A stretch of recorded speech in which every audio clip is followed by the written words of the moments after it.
welcome to our first podcast out of 3. This podcast is called City Branding, and our name is Shadia and Tala's Tea Time with our little teas that we have going on here. So what is city branding, Tala, for you? City branding, again, there's a lot of different definitions for city branding, but basically city branding is an expectation or an image an individual creates about a certain city or region or country.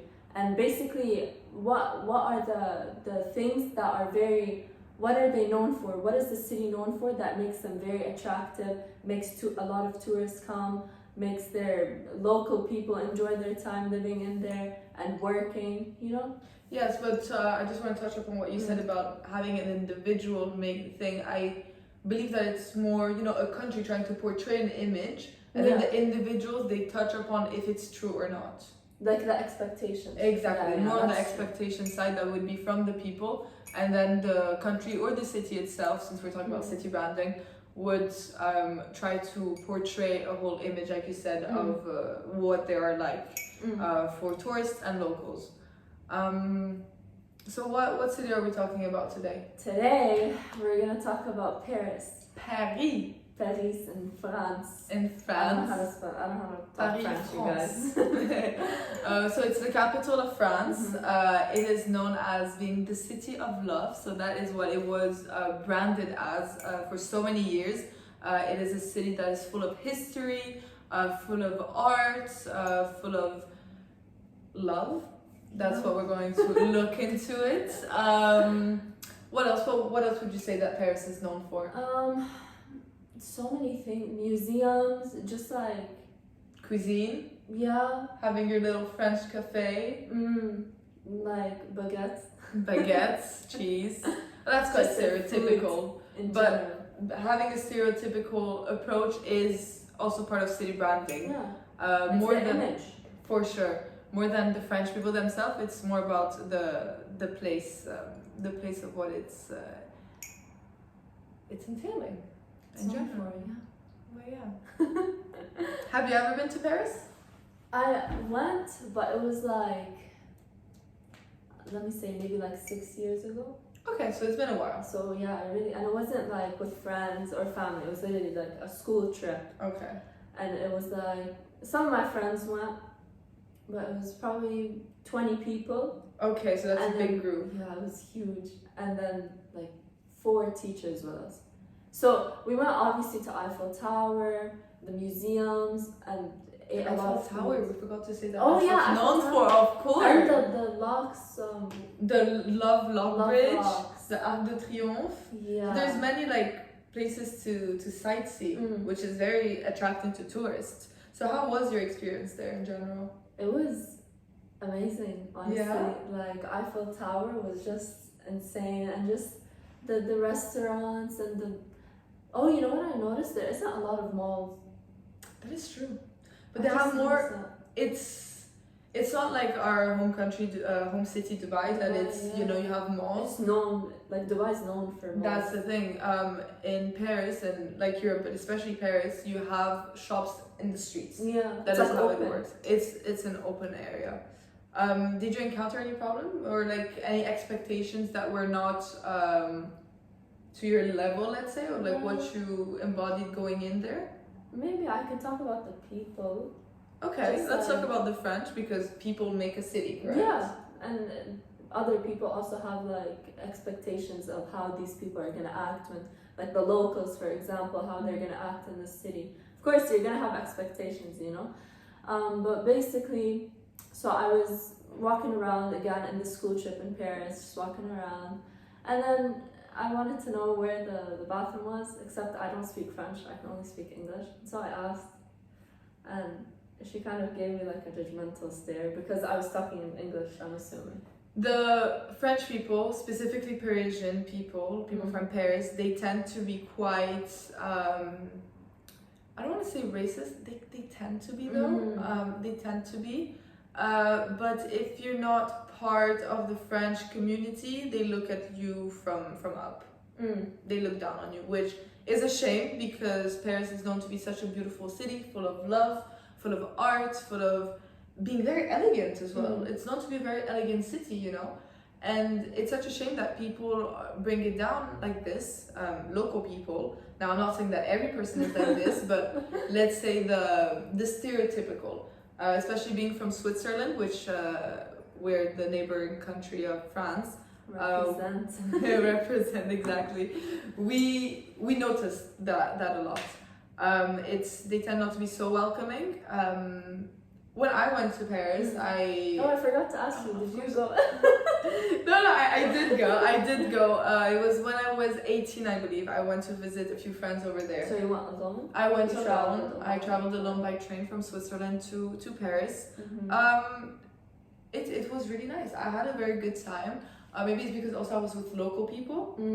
So I wasn't exposed, you know, to that tourist environment straight away. I was more put directly in the local community. But no, I did have a good time. But something that I did notice, which is not really portrayed around, and we're going to talk about social media in a second, is that it's very dirty. In what way? Very dirty place.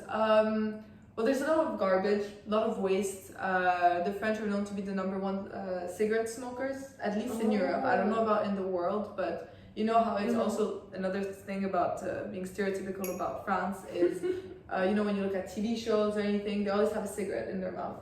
Whenever they're having coffee, whenever, and the French, they smoke a lot of cigarettes, and you have a lot of cigarette butts on the floor, which is a shame because, you know, it's such a prestigious and elegant city like we were talking about, and when you go there in reality, it's not as it may seem. It's different. But that's weird because the population for tourism, for example, like they get maybe around 30 million tourists every year. Like that come to Paris. That does not surprise me because there's a lot of events, you know, that happen, like the Paris Fashion Show. There's a lot of bloggers, you know, that portray Paris whenever they go, travel blogs. So now we're tapping into a little bit of social media, where they show Paris, and obviously Paris is a one type of destination. You know, you don't have two Parises around the world.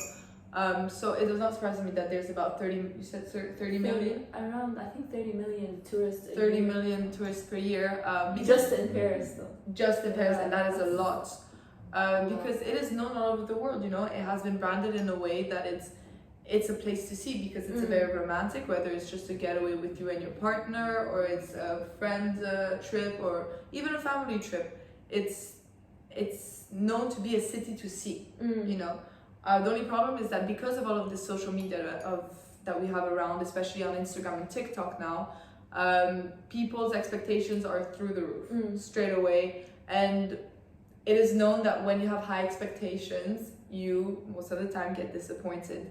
And also, these are the kind of the issues that come with city branding. That is the thing, especially being influenced by social media. You put your expectations so high up because all of these travel blogs, all of these influencers, and all of that, they show obviously the good side because they want, you know, they have a certain ad to do, or they're being paid for an ad, or they are going there for a certain reason to show from their point of view. So it is normal, I want to say, that they show the good side, you know. Yeah. Whereas in reality, when you go, it might not seem like this, and most people get disappointed. That I know for myself, I have been to Paris. I was happy with it. Would I go back? I don't know. I believe that there's many other places in the world to see. Would you go back? I think I would go back. Yeah. Just because, I don't know, I feel like I'd want to go back when I'm more grown, because I was, 14? That's what I wanted. No, not even 14. Less. I was like 13 maybe. Yeah, you were a little teenager. Yeah, I was like little Tala teenager. Yeah, and I didn't know anything. I'd want to go when I'm back, like when I'm older, you know. Yeah. No, for sure. I feel like, you know, if you have the opportunity, sure, go ahead. But just so that our public knows that you'll have many places like this where expectations are high, but reality is low. But you know, take the good side of it. But I feel like Paris, and I'm pretty sure you will agree with me, Paris did a very good job at city branding throughout the years. I think they did. They're very talented in that. And they've probably made a lot of money with the amount of tourists and all these different cultures, and you know, it's a hotspot. It is. It is a hotspot, and I feel like even though it has its downsides, like we talked about, you know, not it being so clean, the path, But the maybe- pathway not being so Yeah, so what's the word? like the roads. Yeah. Well, Yeah. not the pathway where the people will walk. Oh, it's like dirty. That, and it's not very steady. No. Like you have, in a way that you, it not is know. quite dangerous. You have some tiles coming up, some tiles going down. It's pretty dangerous, but That's an adventure. If you yeah. guys like adventure. Every place is an adventure. But no, for sure, I feel like Paris did a very good job with city branding.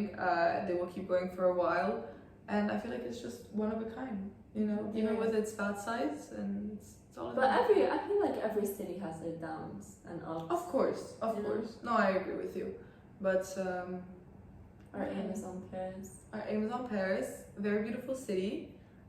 But yeah, I feel like our message for this podcast is that Paris did a very good job at city branding. Amazing, still will be doing Mhm. so. But as tourists, our advice would be not to have your expectations too high. Yeah. Don't look at social media because sometimes social media portrays a different image, you know? But so we talked about the issues of city branding, we talked about what is city branding, we talked about How social media how influences city social branding. media, we just talked about small little topics you guys want to look into before visiting a place or a city. Yes. So yeah, thank you for tuning in, guys. Thank you Do you have anything guys. else to add? Nope. See you in 2 weeks. See you in 2 weeks. Bye. Cheers. Cheers. Cut. Please tell me it's 10 minutes. Yes, it is. Thank God.